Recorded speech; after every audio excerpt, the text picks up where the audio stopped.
அம்மாக்காக பிச்சை இருக்கிறவனை பார்த்தா மாசா தோணுச்சு. ஓ, உனக்கு 7 படத்து 7 ஹீரோயினை வந்து 7 ஃபைட்டு போட்டு 7 டான்ஸ் ஆடி காப்பாற்றி வைக்கிறவனை விட அம்மாக்காக பிச்சை எடுத்தவனை பார்த்தா எனக்கு வா நீ தான்டா ஹீரோன்னு தோணுச்சு. ரொமான்ஸ் பண்ற நம்பிட்டீங்களா நீங்க? நீங்க சொன்னா நாங்க எல்லாருமே தான் பார்த்து நம்பலையா? நீங்க எப்படி சொல்றீங்க? ரோமியோல ரொமான்ஸ் பண்ணேன், கொலைகாரன்ல கட்டி பிடிச்சி கிஸ் தான் பண்ணிருக்கோம். ஆனா அது நிறைய பண்ண மாட்டேங்கிறீங்களே. ஒரு டிஸ்டன்ஸ் ஒரு டிஸ்டன்ஸ் இருக்கே. ஒரு படத்துல 4 தடவை கட்டி பிடிச்சா போதுமா? அது ரொமான்ஸ் இல்ல சார். கிஸ் பண்ணணுமா?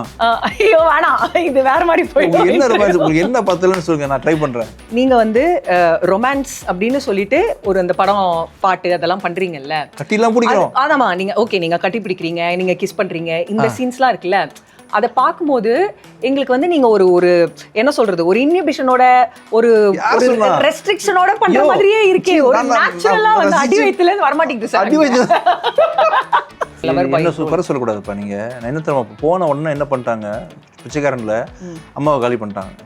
நான் ரொமான்ஸ் பண்ண முடியுமா? 48 நாள் பிச்சை எடுத்து காப்பாற்றணும். அங்கே எங்கே நம்ம ஜாலியாக இருக்க முடியும்? நான் படத்தில் செகண்டரியில் கொலை பண்ணிட்டேன், கொலை பண்ணிட்டு அவன் வீட்லேயே இருக்கிறேன், ஜாலியாக இருக்க முடியுமா? சலீம் படத்தில் நம்ம ஃபியான்ஸே 2ஆம் ரீலில் போடான்ட்டு போய்ட்றான், ஜாலியாக இருக்க முடியுமா? முடியாது. இந்தியா பாகிஸ்தானில் ஜாலியாக இருந்தேன், படம் ஊரில். 100 சாமியை பார்த்துட்டு தியேட்டர் விட்டு வரவங்க இருக்காங்கல்ல, அவங்க என்ன இமோஷனோட வெளில வருவாங்க? உடனே ஃபோன் எடுத்து அம்மா சாரிம்மா, ஒரே சாரிம்மா சாரிம்மா, இல்லை பெரியம்மா சித்தி அக்கா அண்ணி யாராவது ஒரு ஃபோன் அடிச்சு, பெண்களுக்கு வந்து யாரோ ஒரு பெண்கள் அவங்க வந்து இந்த மாதிரி சூழ்நிலையில் இருந்த ஒரு பெண்ணை கண்டுக்காம விட்டுருப்பாங்க. ஆடியன்ஸ் கன்ஃபார்ம் தான் மேக்ஸிமம் வந்து அம்மாவுக்கு தான் கால் அடிப்பாங்க. நீ யாரும் தெரியாம போயிடுச்சுமா, பாவி ஆயிட்டம்மா, அந்த ஐஸ்வர்யா மன்னிச்சிருமா.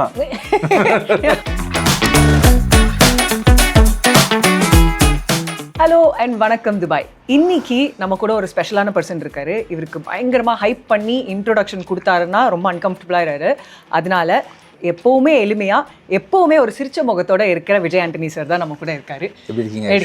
Good sir. இன்னைக்கு வந்து ஒரு பேசிக்காக இந்த இன்டர்வியூக்கு ஒரு ரூல் இருக்குது சார். அதாவது இந்த சின்ன குழந்தைங்கலாம் அப்பா கிட்ட கேட்பாங்க தெரியுமா, எஸ் டே அப்படின்னு சொல்லிட்டு கேட்பாங்க, கேள்விப்பட்டிருக்கீங்க? எல்லாத்துக்கும் எஸ் சொல்லணும், எல்லாத்துக்குமே எஸ் சொல்லணும். அந்த மாதிரி தான் நம்மளுக்கு வந்து 2 செக்மெண்ட்டாக இந்த இன்டர்வியூ பிடிச்சிருக்கோம். இன்னைக்கு வந்து நான் எது கேட்டாலும் நீங்க அதுக்கு வந்து எஸ் சொல்லணும். என்ன நான் உங்களை பண்ண வச்சாலுமே அதுக்கு நீங்க எஸ் சொல்லிட்டு நீங்க ரெடியான்னு சொல்லுங்க, நான் எஸ் சொல்லிடுவேன். எது தைரியமா எஸ் சொல்லிடுவேன். தைரியமா எஸ் சொல்லிடுவீங்க. நீங்க வேஸ்ட் பண்ணுவீங்களான்னு பாத்துக்கங்க. நான் எஸ் பண்ண மாட்டேன், என்ன கேட்டாலும் எஸ் தான்.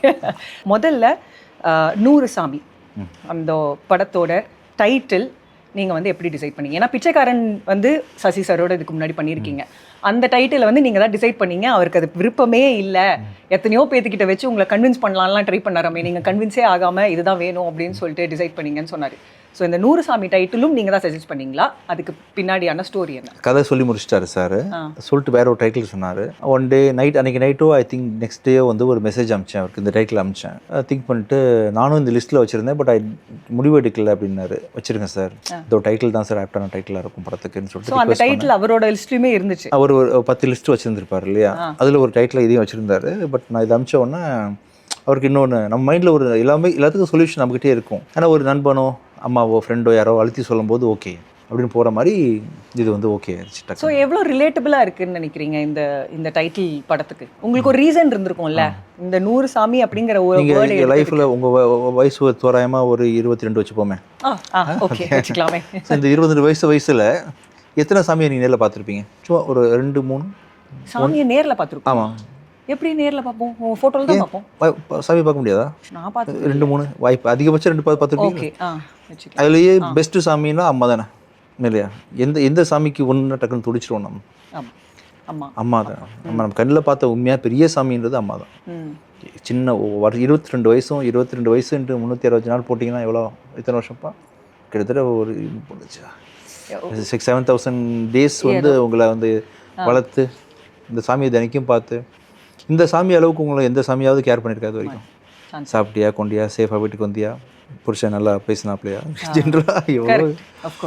ஸோ அந்த சாமிக்கு 100 சாமி மாதிரி தான். இப்போ நீங்கள் வந்து ஒரு 3 சாமி வச்சுப்போமே, இந்த சாமி எத்தனை சாமி சேர்த்தா அந்த சாமியோட பவர் கிடைக்கும் அவங்களுக்கு அப்படின்ற மாதிரி. அம்மா சாமியை சேர்த்தா தான், வெரி வெரி ட்ரூ, 100 சாமியை சேர்த்தா தான் இந்த ஒரு சாமியோட பவர் கிடைக்கும். அதுதான் 100 சாமி பின்னாடி இருக்கிற ஒரு ரீசனிங். அப்படி பார்த்து என்ன பண்ணுறோம், நம்ம எல்லாம் சாமின்னு சொல்லி அவங்கக்கிட்ட ஒரு மனுஷி இருக்கின்றதை மறந்துடுறோம். நம்ம அம்மா வந்து நம்மளை வந்து ஒரு மனுஷியாக பார்க்குறாங்க. ஐயோ இந்த பிள்ளையை பத்துட்டோம், உலகத்துக்கு கொண்டு வந்துட்டோம், சாப்பிட்டுச்சா கொண்டுச்சா, இன்றைக்கி என்ன இன்றைக்கி ஒரு பெரிய பொண்ணு தானே, 22 இயர்ஸில் நீங்கள் நிறைய விஷயம் பண்ணிகிட்ருக்கிறீங்க. அடல்ட்டாக நீங்கள் நினச்சிக்கிறீங்க உங்களை, ஆனால் உங்களை குழந்தையாக தானே பார்க்குறாங்க உங்கள் அம்மா. உங்களுக்கு 40 வயசானா கூட குழந்தையாக தான் பார்ப்பாங்க. 60 வயசுலேயும் உங்கள் அம்மா உயிரோடு இருக்கும்போது குழந்தையாக தான் பார்ப்பாங்க. கண்டிப்பாக. ஆனால் அந்த அம்மாவை நீங்கள் என்றைக்காவது குழந்தையாக பார்த்துருக்கீங்களா? என்றைக்காவது? அப்போ என்றைக்குமே பார்க்க மாட்டோம். நம்ம அம்மாவுக்கு வந்து நம்மளோட தெரியும், நிறையா பார்த்துருப்பாங்க. எல்லாருமே வந்து பார்த்திங்கன்னா லைஃபோட உண்மை தெரியாது யாருக்குமே. எல்லாருமே ஒரு புதிரில் தான் உட்காந்துருக்கோம். எங்கே வந்தோம், எதுக்கு இங்கே அனுப்பி விட்ருக்கானுங்க அப்படின்னு தெரியாமல் அந்த அம்மா வந்து குழந்தையாக பார்க்க தவிர நம்ம குழந்தைய வந்து ரொம்ப கேர் பண்ணிப்போம். இதே மாதிரி நம்ம அந்த அம்மாவுக்குனா எல்லாம் தெரியும், அவங்க பார்த்துப்பாங்க அப்படின்ற ஒரு நினப்பில் நம்ம அந்த அம்மாவை மனுஷியாக பார்க்குறதுக்கு மறந்துடுறோம். ஆக்சுவலாக ஒரே பயங்கர அப்படியே சென்டிமெண்டலாக தாக்குறீங்க சார்.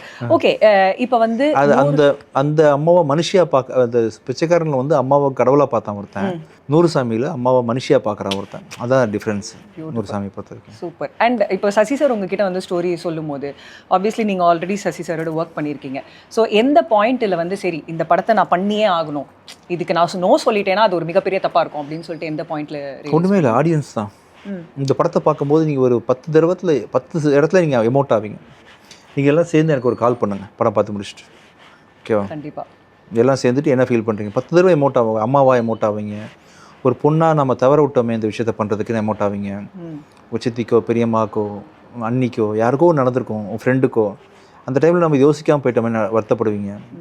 படம் பார்த்து முடிச்சோன்னே கண்டிப்பாக அம்மாவுக்கு கால் அடிச்சிடுவீங்க. ஸோ அவ்வளோ மூமெண்ட் போதும் எனக்கு. ஆடியன்ஸாக கேட்கும் போது சூப்பராக இருந்துச்சு, உடனே எஸ்ன்னு சொல்லிட்டேன். ஸோ இந்த மொமெண்ட்ஸ் நீங்கள் ரியலைஸ் பண்ணதுனால, நீங்கள் எக்ஸ்பீரியன்ஸ் பண்ணதுனால ஸ்டோரி டெல்லிங்லேயே நம்ம எல்லாரும் எக்ஸ்பீரியன்ஸ் பண்ணுவோம். நம்ம எல்லாரும் ஒரு தப்பு பண்ணிகிட்ருக்கோம், நம்ம எல்லாரும் பண்ணிகிட்ருக்கோம். அந்த படத்தோட ஹீரோ அதை பண்ணல. ஒரு ஊரில் நடந்த உண்மை சம்பவம் அவன் ரியலைஸ் பண்ணான். ரியல் இன்சிடென்ட் அவன் ரியலைஸ் பண்ணிட்டு ஐயோ நமக்கு இந்த மாதிரி நடக்குது, நமக்கு எதாவது பண்ணுமே அப்படின்னு ஒருத்தன் நினச்சி ஒரு காரியம் பண்ணுறான்.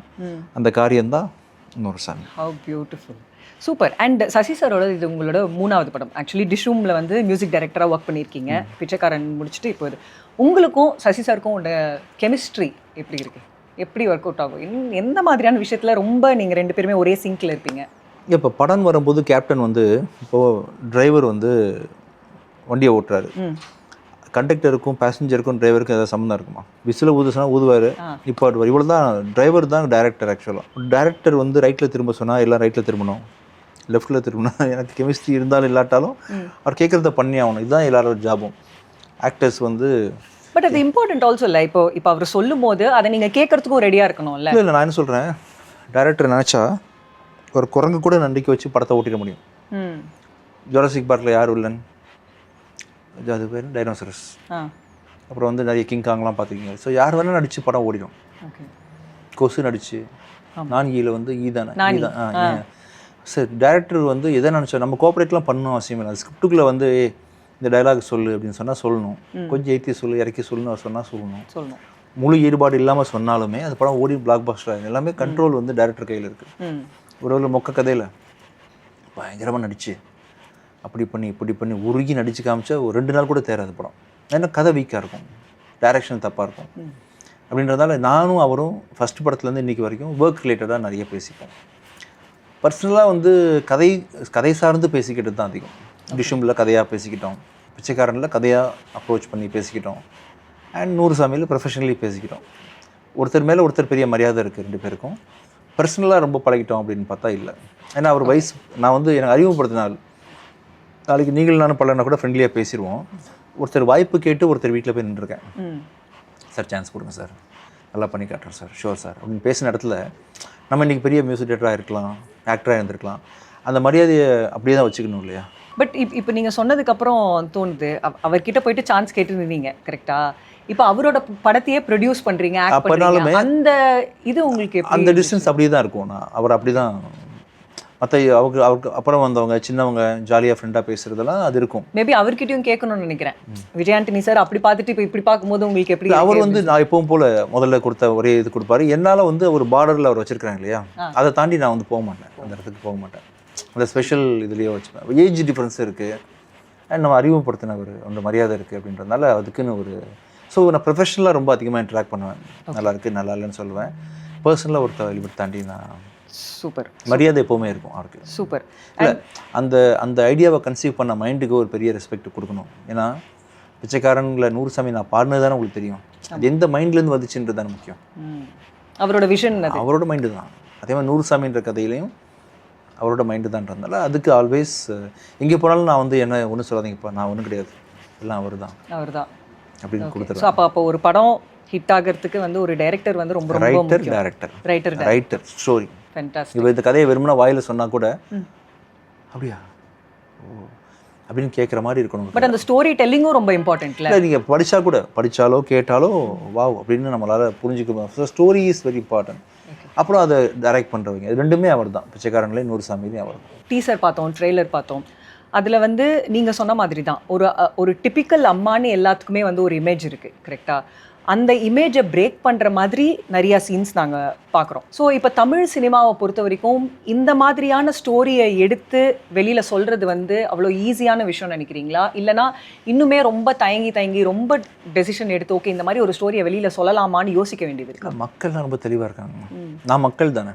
இப்போ நான் கதையை கேட்டேன், சூப்பர்னு சொன்னேன் இல்லையா, என்ன மாதிரி தான் நீங்களும் அதே மாதிரி ரியாக்ட் பண்ணுவாங்க. மக்கள் அப்படி நினைப்பாங்க இப்படி நினைப்பாங்க. இவன் வந்து மக்களை பற்றி அனாவசியமாக காம்ப்ளிகேட் பண்ணிவிட்டு பல நல்ல விஷயங்கள் டெலிவரி பண்ணாமல் இருக்கிறாங்க. நல்ல கதைகள் கன்ஃபார்ம்டாக வந்து எல்லாருமே மக்களுக்கு பிடிக்கும். ப்ரீச்சியாக இருக்கக்கூடாது. பிச்சைக்காரன் மாதிரி நீங்கள் சொல்ல வர கருத்தை வந்து நல்லா சுகர் கோட்டடாக கமர்ஷியலாக சொன்னீங்கன்னா எல்லாருமே கண்டிப்பாக பார்ப்போம். பட் ஐ திங்க் ரொம்ப ரிலேட்டபிளும் இருந்தால் கூட பெட்டர் ரீச்சாக இருக்கும். நாங்கள் ஒரு என்ன பார்க்குறோம் அப்படின்னா நிறைய ஒரு ஆக்ஷன் மாஸான ஃபிலிம்ஸ் ப்ரிஃபர் பண்ணுறதை விட நீங்கள் ரொம்ப ஒரு சப்ஜெக்ட் ஓரியன்டட் பயங்கர அப்படியே இதுவான ஒரு ஃபிலிமாக எடுக்கணும்னு நினைக்கிறீங்க. என்னைக்காச்சும் இந்த மாஸான ஃபிலிம்ஸும் எடுக்கணுமா உங்களுக்கு? அப்பப்போ ஒரு எனக்கு வந்து அம்மாக்கா பிச்சை இருக்கிறவனை பார்த்தா மாஸாக தோணுச்சு. ஓ உனக்கு 7 ஹீரோயினை வந்து 7 ஃபைட்டு போட்டு 7 டான்ஸ் ஆடி காப்பாற்றி வைக்கிறவனை விட அம்மாக்காக பிச்சை எடுத்தவனை பார்த்தா எனக்கு வா நீ தான்டா ஹீரோன்னு தோணுச்சு. அப்புறம் ரோமியோ படத்தில் வந்து பார்த்தீங்கன்னா ஒரு பொண்டாட்டிக்காக எல்லாத்தையும் விட்டு கொடுத்தா பார்த்தீங்களா, தான் மரியாதையை விட்டு கொடுப்பான். அவன் பிடிச்சி போயிடும் அவனுக்கு. அவள் இதை இது பண்ணுவா, புரிஞ்சுப்பா ஒரு நாளைக்கு நம்மளை பற்றி அப்படின்னு சொல்லிட்டு அவன் இந்த சுயம்லாம் பார்க்க மாட்டேங்கிறான். அவன் தான் எனக்கு ஹீரோவாக தெரியுறான் சண்டை போடுறவனை விட. அப்புறம் இப்போ வந்து நூறுசாமியில் ஒரு ரோல் பண்ணியிருக்கேன். அதில் வந்து அந்த கேரக்டர் வந்து செகண்ட் ஹாஃப் மட்டும் தான் வரேன். அந்த அம்மாவை பார்த்தா ஹீரோவாக தெரியுது, என்னோட கேரக்டரை பார்த்தா எனக்கு வா சூப்பரா அப்படின்னு தோணுது. அப்பா குட்டின்னு ஒரு படம் அடுத்த படம் வருது, 2 months வரப்போகுது. அந்த அப்பா குட்டியில் பொண்ணுக்காக ஒருத்தன் சார் நிறைய விஷயம் பண்ணுறான். அவனை பார்த்தா ஹீரோவாக தெரியுமா, இந்த சண்டை போடுறவனை பார்த்தா மரியாதையாக வர முடியுது. சும்மா எடுத்ததுக்கெல்லாம் வந்து அதாவது வந்து எப்படின்னா சார் உங்ககிட்ட இன்ட்ராக்ட் பண்ண வரைக்கும் சரி, உங்களை மூவிஸ் பார்த்த வரைக்குமே சரி, உங்களோட perception of you know the world or உங்களோட perception of many things you know இப்போ நிறைய பேர் உங்ககிட்ட வந்து ஏன் நீங்கள் ரொமான்ஸே பண்ணுறது இல்லை அப்படின்னா நான் தான் பண்ணுறேனே அப்படின்றீங்க. மாசா படமே பண்ணுறது இல்லைன்னா நான் தான் பண்ணுறேனே. ஏன்னா உங்களோட definition of all these words is very different. கரெக்டாக ஒரு ரொமான்ஸ் பண்ணுற நம்பிட்டீங்களா நீங்கள் சொன்னால் நாங்கள் எல்லாருமே தான் பார்த்து நம்பலையா? பார்த்தீங்கல்ல? பார்த்தேன். ஓகே ஒத்துக்கலாம். எப்படி சொல்கிறீங்க? ரோமியோவில் ரொமான்ஸ் பண்ணேன். ஓகே குறைகாரனில் கட்டி பிடிச்சி கிஸ்லாம் பண்ணியிருக்கோம். ஆனா அது நிறைய பண்ண மாட்டேங்கிறீங்களே. ஒரு டிஸ்டன்ஸ் ஒரு டிஸ்டன்ஸ் இருக்கே. ஒரு படத்துல 4 தடவை கட்டி பிடிச்சா போதுமா? அது ரொமான்ஸ் இல்ல சார். கிஸ் பண்ணுமா? ஐயோ வேணாம், இது வேற மாதிரி போயிடும். உங்களுக்கு என்ன ரொமான்ஸ், உங்களுக்கு என்ன பத்தலன்னு சொல்லுங்க, நான் ட்ரை பண்றேன். உங்களுக்கு என்ன வேணும் இன்னும்? எனக்கு என்ன தெரியல சார். நான் திருத்திக்கிறேன்ப்பா, சொல்லுங்க நான் என்ன செய்யணும்? நீங்க என்ன செய்யணுமா? இப்போ நம்ம வேற அடுத்த क्वेश्चन நான் கேட்க போறேன். அதுக்கு நீங்க வந்து சமத்தா பதில் சொல்லணும். உங்களால முடிஞ்ச வரைக்கும் கைட் பண்ணுங்களேன். கொடுத்தல் வாங்குறது தானே ஐடியா, கருத்து பரிமாற்றம். சொல்லுங்க நான் ரொமான்ஸ்ல என்ன செய்யணும்? ஐயோ இது இப்போ சொன்னா அப்புறம் ஏ சர்டிஃபிகேட் போட்டுருவாங்களே இந்த இன்டர்வியூக்கு. ஜென்டிலா சொல்லுங்க, ஆடியன்ஸ் புரிஞ்சுப்பாங்க. தெரியல சார். அதாவது வந்து நான் சொல்றேன் நீங்க வந்து ரொமான்ஸ் அப்படின்னு சொல்லிட்டு ஒரு அந்த படம் பாட்டு அதெல்லாம் பண்றீங்கல்ல, கட்டிலாம் பிடிக்கும். ஆமா நீங்க ஓகே நீங்க கட்டி பிடிக்கிறீங்க, நீங்க கிஸ் பண்றீங்க, இந்த சீன்ஸ்லாம் இருக்குல்ல, அதை பார்க்கும்போது எங்களுக்கு வந்து நீங்க ஒரு என்ன சொல்றது, ஒரு இன்ஹிபிஷனோட ஒரு ரெஸ்ட்ரிக்ஷனோட பண்ற மாதிரியே இருக்கே. ஒரு நேச்சுரலா வந்து அடி வயித்துல இருந்து வர மாட்டேங்குது சார். அடி வயித்துல அந்த மாதிரி வந்தா அந்த மாதிரி ரொமான்ஸ் நாங்க பார்க்க மாட்டோம். பயங்கர பண்றேன். ஏன் மூஞ்சி அப்படி நடக்கறேன். அதாவது சீரியஸான சீன்ஸ்லாம் பண்ணா வந்து பயங்கர உடனே மாசா தெரியுது. ரொமான்ஸ் பண்ணா உங்களுக்கு புரிய மாட்டேங்குது. அடி வயித்துல இருந்து வரணும். ஆமா நீங்க வந்து நெக்ஸ்ட் டைம் ரொமான்ஸ் பண்ணும்போது அடி வயித்துல இருந்து ஏப்பம் வரும், அது வேற விஷயம். இதுவே வந்து ரொமான்ஸ் சீன்ல இருந்து நெக்ஸ்ட் படத்துல ரொமான்ஸ்ல நான் வந்து கேமரா வயித்துல வைங்கப்பா. நான் கட்டி பிடிக்கும் போது மூஞ்சி காட்டாதீங்க. துபாயில் வந்து ஐஸ்வர்யா வயிற்று கேளுங்க, ஐஸ்வர்யா கேமரா இங்கே வச்சுக்கலாம், ரொமான்ஸ் வரும்போது அப்படியே கேமரா மேலே ஏறி கடைசியில் மூஞ்சி காட்டிக்கலாம். ஓகேவா? அதான் சொல்றேன், அந்த அளவுக்குலாம் வந்து தேவையில்லை. கேமராவை நீங்க தானே சொன்னீங்க அடி வயிற்றுல இருந்து அது ஃபீலிங் வரணும் சார். நீங்க கேமராவை அடி வயிற்றுல இருந்து வாய் வரைக்கும் எடுத்துட்டு போக வேண்டாம். மூஞ்சி காமிச்சா ஸ்ட்ரைட்டா ஃபேஸ் மட்டும் காமிச்சாலே அந்த ஃபேஸ்ல வந்து அப்படி பயங்கரமா அப்படியே ரொமான்ஸ் அப்படி தாண்டவம். வேணா அப்படியே கேமரா வருது.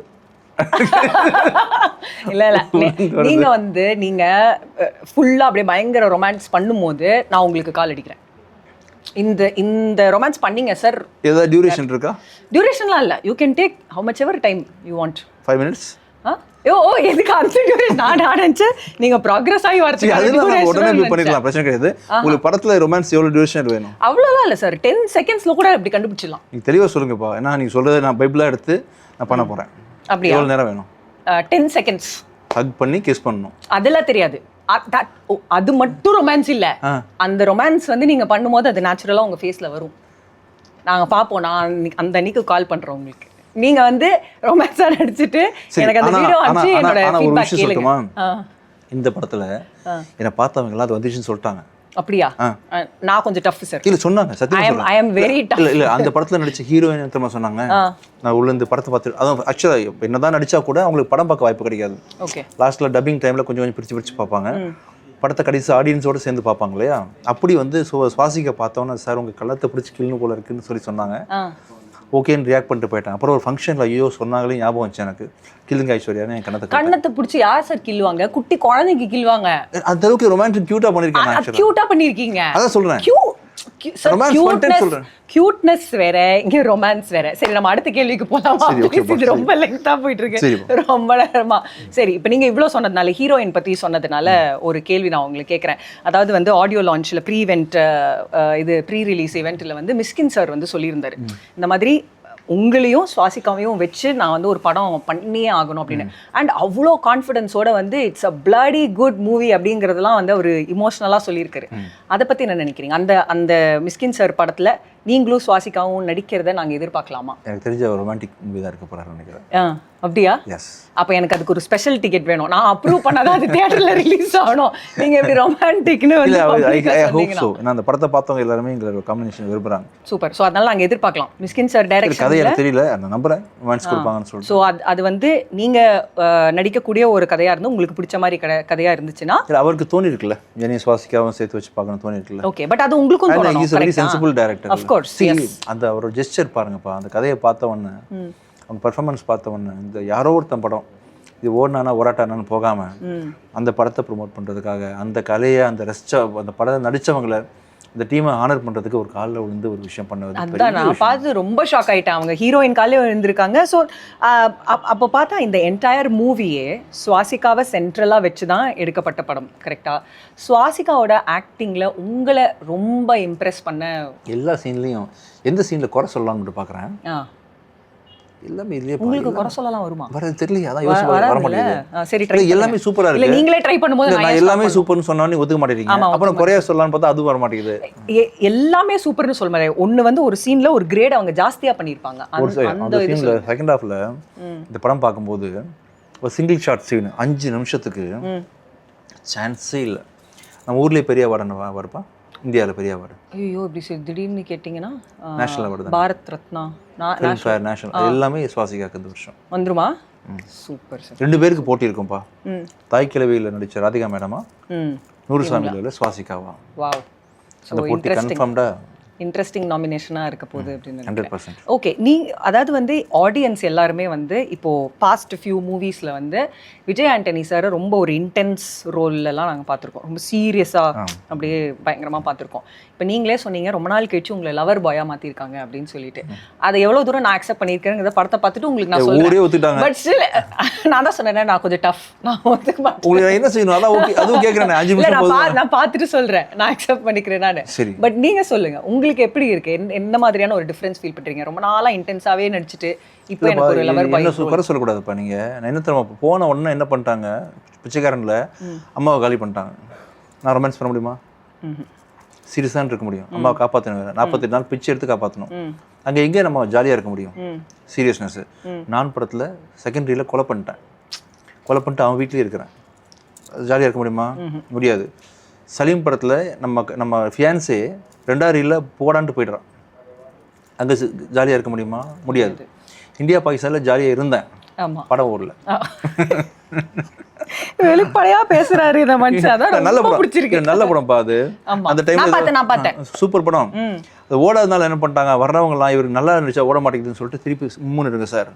ஃபர்ஸ்ட் ஷாட்லேயே ஒரு பெரிய உலக லெவல் பிரச்சனையை தூக்கி தலையில் வச்சிடறாங்களா, அதை சுமந்துட்டு கடைசி வரைக்கும் சிரிக்க முடியாதுப்பா. எப்படி சிரிக்க முடியும்? கொலைகாரன் படத்தில் பார்த்தீங்கன்னா கொலைகாரன், பிச்சைக்காரன் படத்தில் பார்த்தா பிச்சைக்காரன். ஆமாம். இப்போ அடுத்த அப்பா குட்டியில் வேற ஒரு பிரச்சனை ஒன்றா வரும் எனக்கு. வந்த உடனே வந்து இப்போ வந்து பார்த்தா என்ன சொல்லிட்டாரு, ஜாலியாக லைஃப்பில் எதையுமே பாசிட்டிவாக பார்க்கக்கூடிய ஒரு கேரக்டர் ஓகே அப்படின்னு ஒருத்தர் வந்து என்னடா நம்மளை பார்த்து சொல்கிறாரு அப்படின்னு சொல்லிட்டு உள்ளே போனால் அவர் பண்ண சொன்னார். இந்த ட்ரெஸ்லாம் போட்டு விட்டு கொஞ்சம் அது ஃபஸ்ட்டு டைம் ஆடியன்ஸுக்கு பார்க்கும்போது கொஞ்சம் இன்னுமே ஃபீலிங்காக இருக்குது போல் இருக்கு. ஓகே.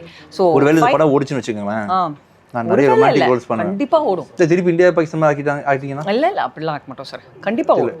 துபாயில் நீங்களாம் சேர்ந்து ஒரு முயற்சி பண்ணி இது எப்படியாவது ஓட வச்சிருங்கப்பா. இல்லைன்னா சீரியஸ் ரோல்ஸ் தான் பண்ண வேண்டி இருக்கும்னா, மோர் லவர் பாய் ரோல்ஸ் என்ற வரணும்னு நினச்சிங்கன்னா இந்த படத்தை எப்படியாவது ஒரு கிளப் போட்டு ஓட வச்சிருங்க. இந்த ஊரில் எமோஷன் படம்லாம் பார்ப்பீங்களா? ஓ எஸ் ஆஃப் கோர்ஸ். நிறைய டெக்னாலஜிலாம் இம்ப்ரூவ் ஆயிடுச்சு.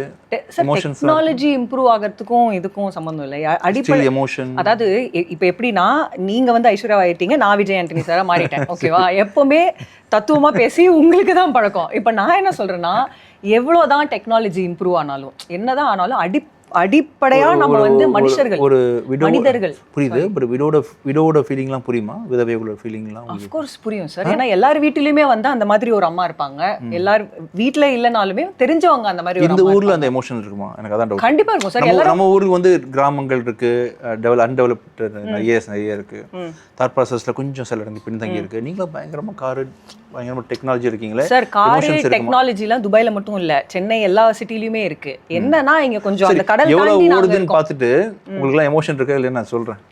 எங்களுக்குலாம் நிறைய எமோஷன் இருக்கு. ஏன்னாமே வந்து எல்லார் வீட்லயுமே அம்மா இருப்பாங்க, அப்பா இருப்பாங்க, பசங்க இருப்பாங்க. எல்லாமே கஷ்டப்பட்டு சக்சஸ் வச்சு முடிவு பண்ணிடலாம்ப்பா. உங்களுக்கு எமோஷன் இருக்கா இல்லையான்னு லாஸ்டா ஒரு क्वेश्चन. 100 சாமியை பார்த்துட்டு தியேட்டர் விட்டு வரவங்க இருக்காங்கல்ல, அவங்க என்ன எமோஷனோட வெளில வருவாங்க? உடனே ஃபோன் எடுத்து அம்மா சாரிமா, ஒரே சாரிமா இல்ல பெரியம்மா, சித்தி, அக்கா, அண்ணி யாராவது ஒரு ஃபோன் அடிச்சு, பெண்களுக்கு வந்து யாரோ ஒரு பெண்கள் அவங்க வந்து இந்த மாதிரி சூழ்நிலையில இருந்த ஒரு பெண்ணை கண்டுக்காம விட்டுருப்பாங்க. ஆடியன்ஸ் கன்ஃபார்ம்டா மேக்ஸிமம் வந்து அம்மாவுக்கு தான் கால் அடிப்பாங்க. நீ யாரும் தெரியாம போயிடுச்சுமா, பாவி ஆயிட்டம்மா, அந்த ஐஸ்வர்யா மன்னிச்சிருமா அப்படின்னு நான் எங்க அம்மா கண்டிப்பா ஃபோன் பண்ணி பேசிடுவேன் நினைக்கிறேன். டெஃபினெட்லி இந்த இன்டர்வியூக்கு அப்புறமே நான் ஃபோன் பண்ணி பேசிடுவேன். படம் முடிச்சதுக்கு அப்புறம் கண்டிப்பா பேசுவேன். எனிவே ரொம்ப நன்றி இவ்வளோ நேரம் எங்களுக்கு தமிழ் பஸ் துபாய்க்காக இவ்வளோ வந்து டைம் ஸ்பெண்ட் பண்ணி இவ்வளோ ஃபன்னா இருந்ததுக்கு. இதே மாதிரி நீங்க ஆதங்கத்தை தெரியப்படுத்தினேன், நான் ஃபன்னாவா இருந்தேன். ஃபன்னா தான் இருந்தீங்க, அது நாங்க அக்செப்ட் பண்ணிப்போம் சார். எப்பவுமே ஃபன்னா ஏதாவது இன்புட் எடுத்து போக முடியுமா? துபாயில இந்த டிப்ஸ் கிடைக்குமா? துபாய் நான் சார் நிறைய, அதாவது வந்து ஒரு 5 நிமிஷத்துக்கு வந்து எப்படி ரொமான்ஸ் பண்ணணும் அப்படின்னு கொடுத்துட்டோம். அந்த டிப்ஸ் எடுத்துட்டோம்.